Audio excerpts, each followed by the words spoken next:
The whole complex of 13 buildings is a bewildering labyrinth of caves and passages in all directions.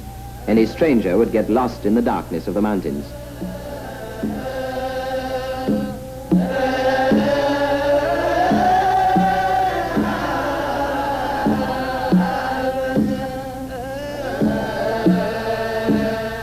The favorite retreat of priests and pilgrims is St. Mariam.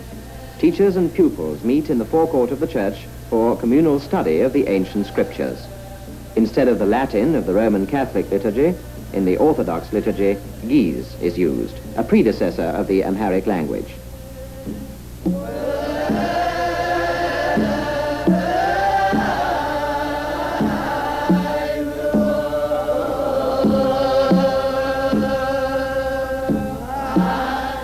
None of the churches of Lalibela are buildings in the ordinary sense.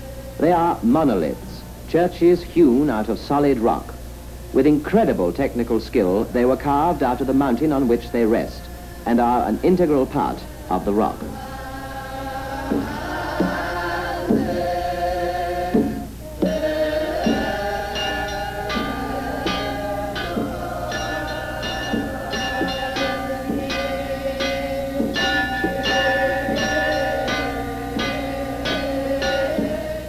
The interior of this church, which is dedicated to Our Lady, contains a number of colored reliefs, all in the shape of the cross.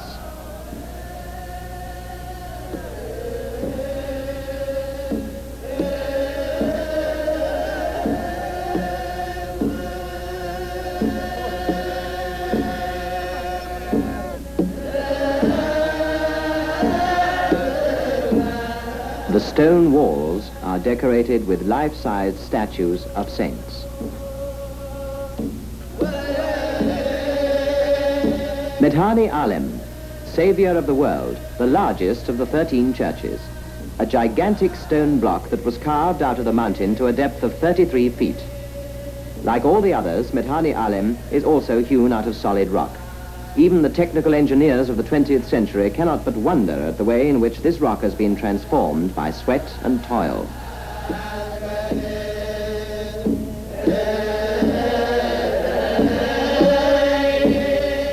Aba Libanos, protected by a natural roof provided by the mountain, was driven sideways into the rock.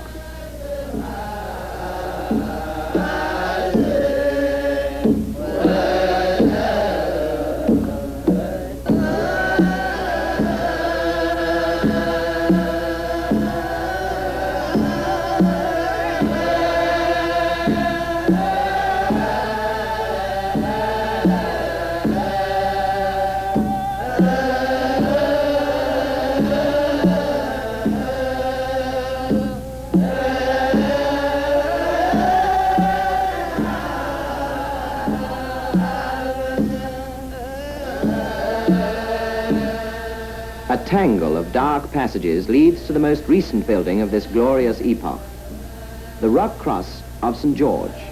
This unique creation has become a permanent symbol of an invincible faith.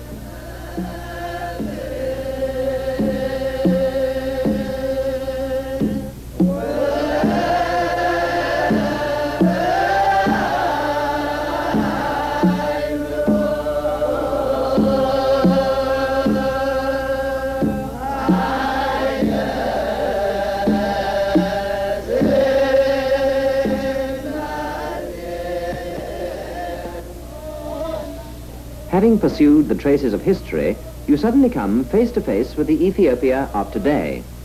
Of recent years, the country has absorbed the elements of modern existence in order to keep pace with the requirements of world economy. The sugar plantation of Wanji is a good example of the widespread cooperation with foreign capital.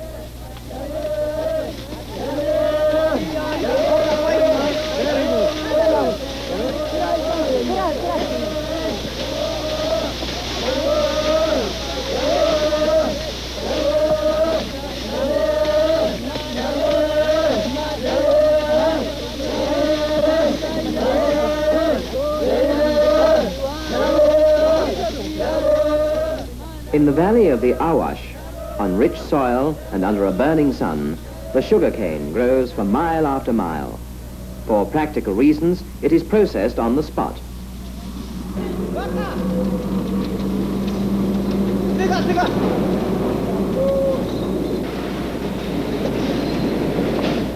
More than 3,000 laborers work on this plantation, and the output of the continuous process of production satisfies the needs of the whole population of 20 million.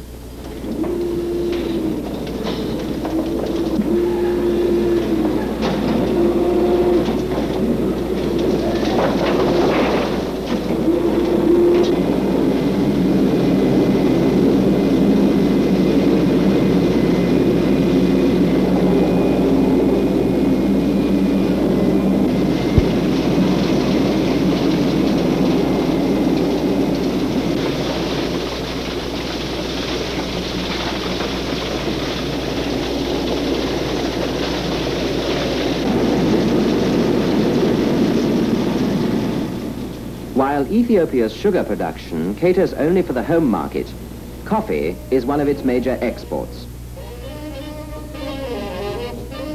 Did you know that this popular berry is named after a district of Ethiopia? The province of Kaffa can claim to be the original home of the brown bean, whose ripe red berries are harvested twice a year.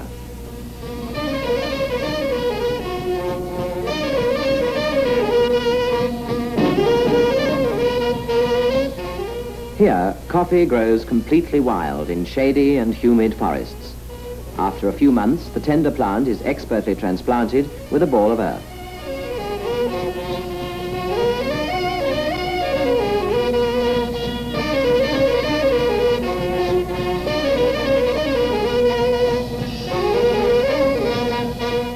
Recent efforts and scientifically tested growing methods are gradually transforming the original coffee fields and are developing strains of coffee whose products are in constant demand from the greatest coffee merchants of the world. A fine aroma and intensive fragrance are the special features of Kaffa coffee.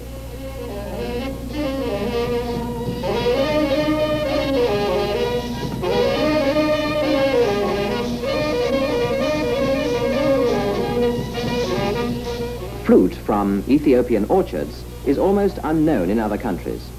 This is because until a short time ago, people did not go beyond what was needed to satisfy their local needs.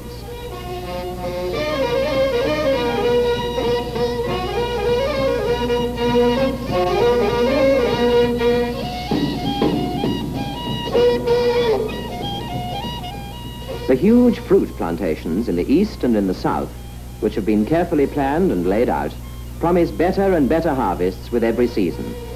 There is no danger of sudden climatic changes, so this new export can thrive undisturbed.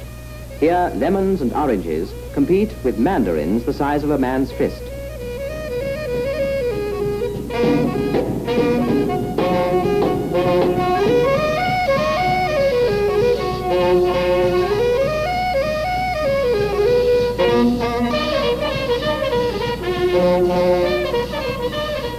On the branches of the grapefruit trees, these giants among citrus fruits grow to the size of a child's head.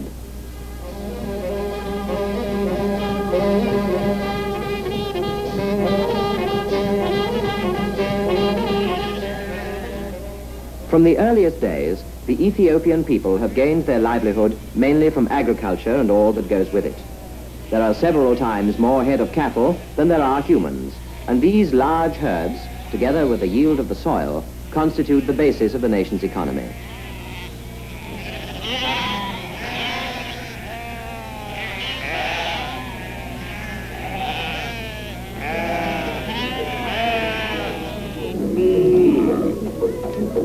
In the course of thousands of years, the different kinds of cattle have adapted themselves to the varying conditions of the country. The herds, in the vast spaces of the Ogaden, have grown accustomed to the frugal life of the steppe. Every 2 days they trek long distances to the watering places, and each time their arrival recalls a scene of biblical days. Little has changed here in Jijiga since that time. Water is drawn from the earth in simple leather containers.